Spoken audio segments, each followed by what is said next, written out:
सिंध के जिला बदीन में एक ऐसी जगह मौजूद है जहां खामोशी बोलती है। टूटी हुई दीवारें, मिट्टी के उभरते हुए टीले, बिखरी हुई ईंटें, पुरानी कब्रें और वक्त के हाथों शिकस्त खुर्दा खंडरात।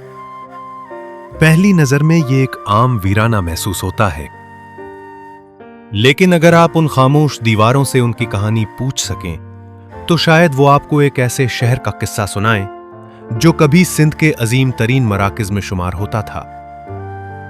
एक ऐसा शहर जहां इल्म की शमएं रोशन थीं, जहां दूर दराज से आने वाले काफले कयाम करते थे, जहां बाजार आबाद थे, मसाजिद आबाद थीं और जिंदगी अपने पूरे उरूज पर थी।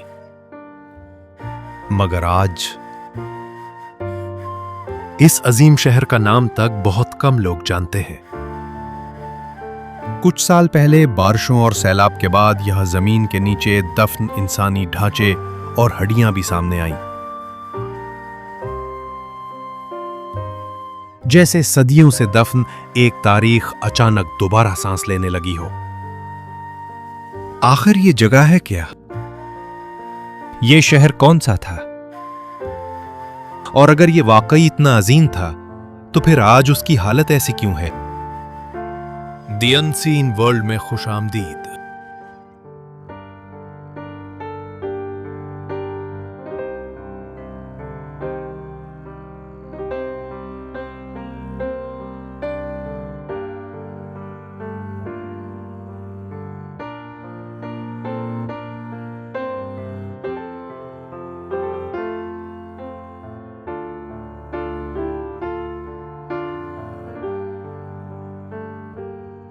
आज हम जानेंगे अघमकूट की कहानी, सिंध के एक ऐसे गुमशुदा शहर की कहानी जो कभी इल्म, तिजारत और तहजीब का मरकज था, लेकिन आज खामोशी से मिटता जा रहा है।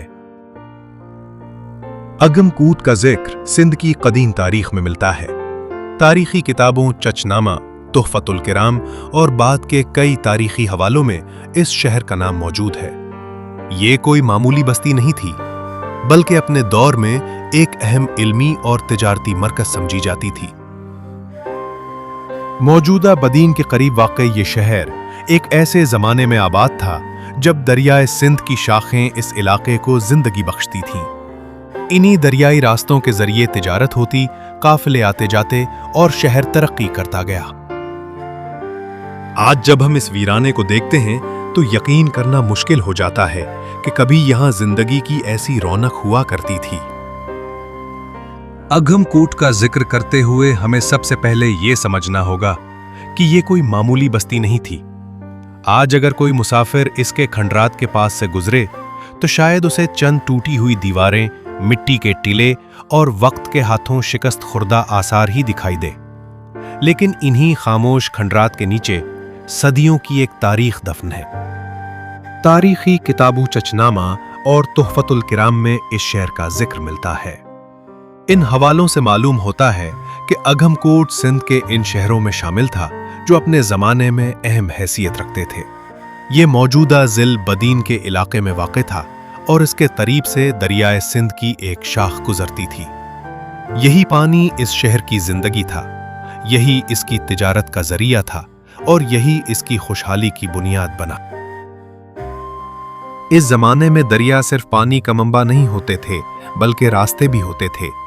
जिस तरह आज बड़ी शाहराहें शहरों को आपस में मिलाती हैं, इसी तरह माजी में दरिया तिजारत और सफर का सबसे अहम जरिया थे। अघमकूट को भी यही फायदा हासिल था। कश्तियों के जरिए सामान यहां पहुंचता, ताजिरों के काफिले आते जाते और शहर की मईशत मजबूत होती चली गई। वक्त गुजरने के साथ अघमकूट सिर्फ तिजारत का मरकज नहीं रहा, बल्कि इल्म का भी मरकज बन गया। तारीखी रिवायात के मुताबिक यहां मदारिस कायम थे, जहां दूर दराज इलाकों से तलबा आते थे। इस दौर में जब न जदीद यूनिवर्सिटियां थीं और न आज जैसे तालीमी इदारे, ऐसे इल्मी मराकज पूरे खित्ते की फिक्री जिंदगी में अहम किरदार अदा करते थे। ये तसव्वुर करना मुश्किल नहीं कि इन गलियों में कभी तलबा अपने असातिज़ा के साथ इल्मी गुफ्तगू करते होंगे, बाजारों में रोजमर्रा जिंदगी की रौनक होती होगी اور شام کے وقت مساجد اور درسگاہوں میں علم کی محفلیں سجتی ہوں گی۔ شاید اسی لیے اگم کوٹ کا نام صرف ایک شہر کے طور پر نہیں بلکہ سندھ کی علمی اور ثقافتی تاریخ کے ایک اہم باب کے طور پر یاد کیا جاتا ہے۔ مگر تاریخ کا ایک اصول ہے، کوئی شہر ہمیشہ عروج پر نہیں رہتا۔ وہی دریا جس نے اگم کوٹ کو زندگی بخشی تھی، وقت کے ساتھ اپنا راستہ بدلنے لگا۔ پانی دور ہوتا گیا، تجارتی راستے متاثر ہونے لگے، اور شہر کی وہ اہمیت آہستہ آہستہ کم ہونے لگی جس پر اس کی خوشحالی قائم تھی۔ یہ تبدیلی اچانک نہیں آئی، برسوں بلکہ شاید دہائیوں تک اس کے اثرات محسوس ہوتے رہے۔ لوگ نقل مکانی کرنے لگے، تجارت کم ہوتی گئی، اور وہ شہر جو کبھی زندگی سے بھرپور تھا آہستہ آہستہ خاموش ہونے لگا۔ اور پھر ایک وقت ایسا آیا جب اگم کوٹ صرف تاریخ کا حصہ بن کر رہ گیا۔ شہروں کی قسمت ہمیشہ جنگوں سے نہیں بدلتی، بعض اوقات فطرت خاموشی سے وہ کام کر جاتی ہے جو بڑی بڑی فوجیں بھی نہیں کر سکتی۔ اگم کوٹ کے ساتھ بھی کچھ ایسا ہی ہوا۔ دریائے سندھ کی وہ شاخ جس نے صدیوں تک اس شہر کو زندگی دی تھی، آہستہ آہستہ اپنا راستہ تبدیل کرنے لگی۔ پانی دور ہوتا گیا اور اس کے ساتھ ہی تجارت کی وہ سرگرمیاں بھی کم ہونے لگیں جن پر شہر کی خوشحالی کا انحصار تھا۔ جو کشتیوں کے راستے کبھی مصروف رہتے تھے وہ سنسان ہونے لگے، جو بازار کبھی تاجروں سے بھرے رہتے تھے وہاں رونق کم ہونے لگی۔ لوگ اب دوسرے شہروں اور نئی آبادیوں کا رخ کرنے لگے جہاں زندگی کے بہتر مواقع موجود تھے۔ یہ ایک ایسی تبدیلی تھی جو ایک دن یا ایک سال میں نہیں آئی، یہ کئی نسلوں پر محیط ایک خاموش عمل تھا جس نے آہستہ آہستہ ایک آباد شہر کو کمزور کر دیا۔ تاریخی روایات کے مطابق بعد کے زمانوں میں سندھ کے مختلف علاقوں کی طرح اگم کوٹ بھی سیاسی اور عسکری ہلچل سے محفوظ نہ رہ سکا۔ مختلف حکمران آئے، اقتدار بدلا، اور وقت کے ساتھ حالات بھی بدلتے رہے۔ بعض روایات میں ذکر ملتا ہے کہ 18ویں صدی کے اواخر میں ہونے والی تباہ کاریوں نے بھی اس شہر کو نقصان پہنچایا۔ اگرچہ مورخین بعض تفصیلات پر مختلف آراء رکھتے ہیں، لیکن ایک بات واضح ہے کہ اگم کوٹ اپنی سابقہ شان دوبارہ حاصل نہ کر سکا۔ ایک ایسا شہر جو کبھی علم اور تجارت کا مرکز تھا، اب ماضی کی ایک یاد بنتا جا رہا تھا۔ وقت گزرتا گیا، گھر مٹی میں مل گئے، راستے ویران ہو گئے، اور وہ نسلیں بھی دنیا سے رخصت ہو گئیں جن کے آباء و اجداد نے اس شہر کو آباد دیکھا تھا۔ لیکن اگم کوٹ مکمل طور پر ختم نہیں ہوا، آج بھی اس کے آثار موجود ہیں۔ زمین سے ابھرتی ہوئی قدیم اینٹیں، پرانی قبریں، مساجد کے آثار، مزارات اور مٹی کے پھیلے ہوئے ٹیلے آج بھی اس بات کی گواہی دیتے ہیں کہ یہاں کبھی ایک زندہ اور متحرک شہر آباد تھا۔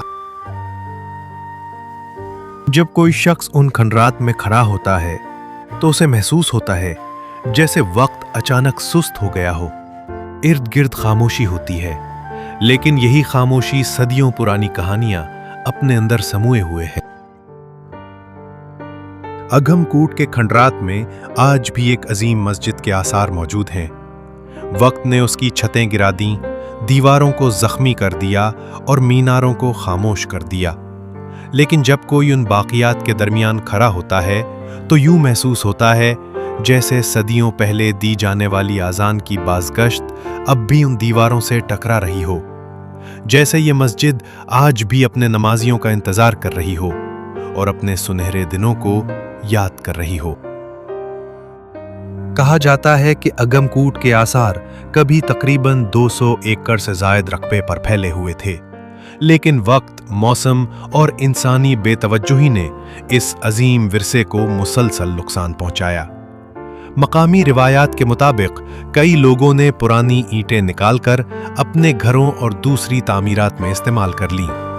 آج جو چند آثار باقی ہیں वो भी खामोशी से मिटते जा रहे हैं। मुअर्रिखीन के बाबत शहर का नाम गालिबन आगम नामी एक मकामी हुक्मरान या कबीले से वाबस्ता था। वक्त गुजरने के साथ यही नाम अगमकूट के नाम से मशहूर हो गया। अफसोस की बात सिर्फ ये नहीं कि अगमकोट तबाह हो गया, असल अफसोस ये है कि जो कुछ बाकी बचा था हम उसे भी पूरी तरह महफूज ना रख सके। अगमकूट आज भी सिंध की सरजमीन पर मौजूद है। उसकी टूटी हुई दीवारें, कदीम कब्रें, मस्जिद के आसार और जमीन के नीचे दफन तारीख आज भी आने वालों को एक ही पैगाम देती हैं। हम भी कभी इस सरजमीन की शान थे। शायद अगमकोट की सबसे बड़ी कहानी उसका उरूज या जवाल नहीं, शायद असल कहानी यह है कि एक ऐसा शहर जिसने सदियों तक इल्म, तिजारत और तहजीब की खिदमत की, आज हमारी इज्तिमाई याददाश्त से तकरीबन निकल चुका है।